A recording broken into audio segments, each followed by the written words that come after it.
जय हिंद दोस्तों। आज हम आप लोगों को 14 नवंबर यानी बाल दिवस के है ना दिन ही करेंट अफेयर बताएंगे। 14 नवंबर 2023 का डेली करेंट अफेयर्स के है ना इस चैनल के माध्यम से आप डेली जुड़िए, ठीक है।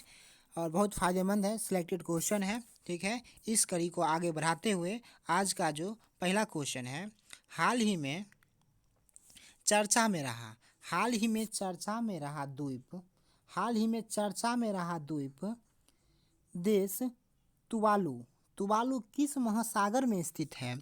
तुवालू किस महासागर में स्थित है? यह प्रशांत महासागर में स्थित है।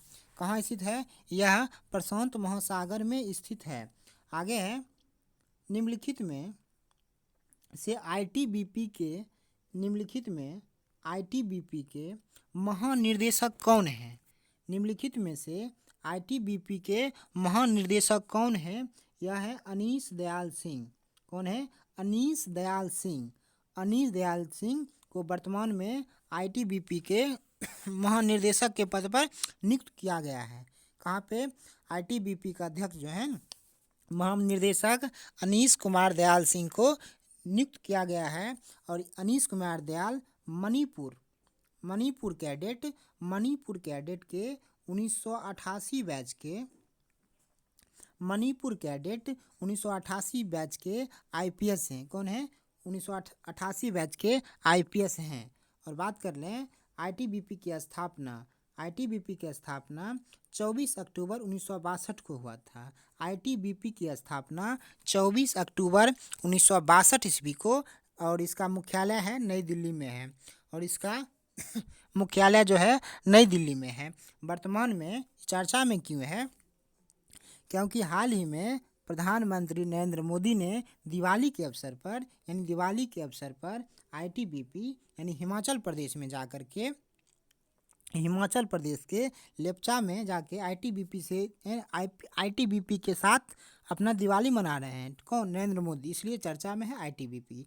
स्थापना 24 अक्टूबर 1962 को नई दिल्ली में। आगे है पूसा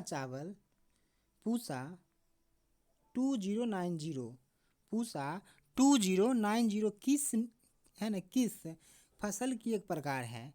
पूसा 2090 चावल है ना।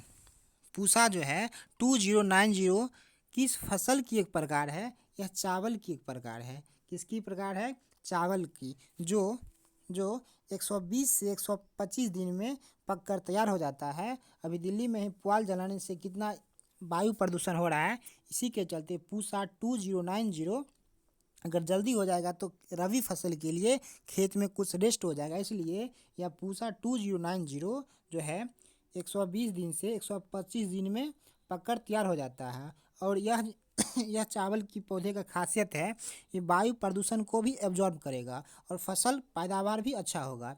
इसलिए पूसा 2090 का संबंध जो है चावल से है। आगे है, हर साल वर्ल्ड डायबिटीज़ डे कब मनाया जाता है? तो यह 14 नवंबर को मनाया जाता है। हर वर्ष वर्ल्ड डायबिटीज़ डे 14 नवंबर को मनाया जाता है। और यह 1991 से स्टार्ट हुआ था। कौन स्टार्ट किया था? संयुक्त राष्ट्र, है ना। संयुक्त राष्ट्र ने 1991 से हर वर्ष 14 नवंबर को वर्ल्ड डायबिटीज़ डे मनाने का आग्रह किया, ठीक है। और इसका थीम जो है, इस बार इसका थीम जो है एक्सेस टू डायबिटीज़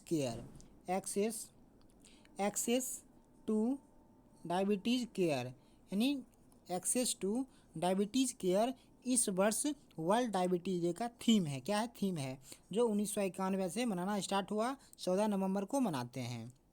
आगे है 33वें WOAH, है ना, WA world organisation annual health regional, है ना, commission for Asia and Pacific का आयोजन किस शहर में किया जा रहा है? यह नई दिल्ली में किया जा रहा है।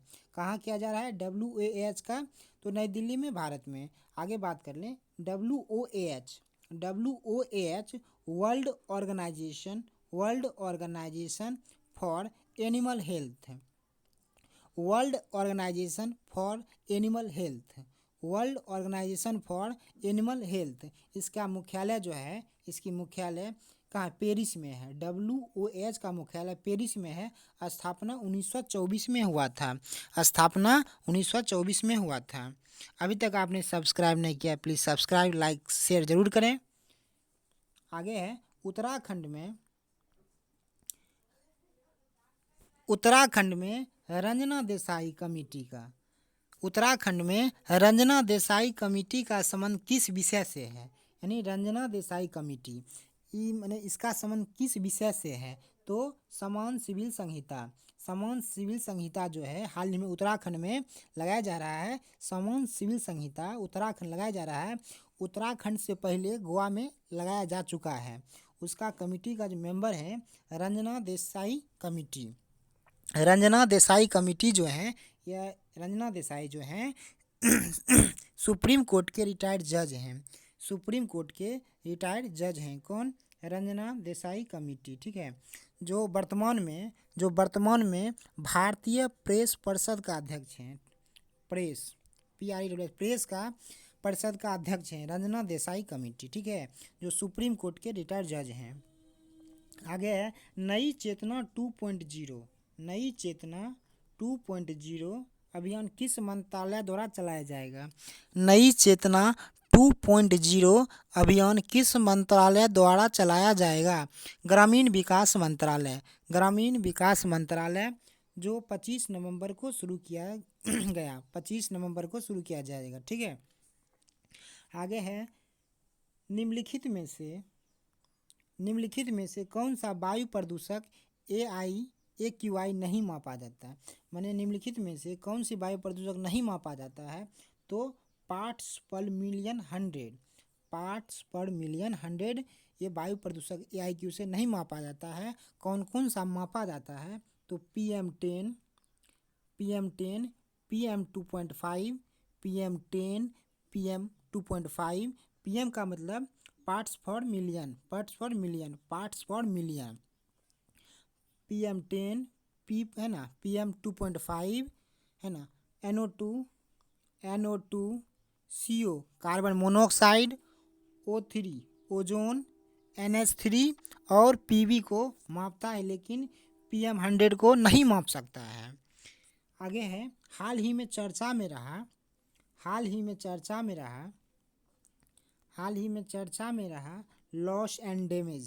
लॉस एंड डैमेज फंड का संबंध निम्नलिखित में से किससे है? लॉस एंड डैमेज फंड का संबंध क्लाइमेट चेंज से है। किससे है? क्लाइमेट चेंज से है। किससे है? क्लाइमेट चेंज से है। लॉस एंड डैमेज जो है क्लाइमेट चेंज से है। और यह जो है COP28 जो है UAE दुबई में मनाया जाएगा। COP28। आगे है आज का लास्ट क्वेश्चन जो है हाल ही में किस खिलाड़ी को ICC हॉल ऑफ फेम में शामिल किया गया है? हाल ही में किस खिलाड़ी को ICC हॉल ऑफ फेम में शामिल किया गया है? तो इसमें भारत के दो प्लेयर और एक श्रीलंका के हैं। भारत के कौन कौन हैं? जिसमें पहला है वीरेंद्र सहवाग। कौन है? वीरेंद्र सहवाग। यह 17,000 से ज़्यादा रन बनाए हैं वीरेंद्र सहवाग। उसके बाद भारत के एक और हैं डायना एडुल जी।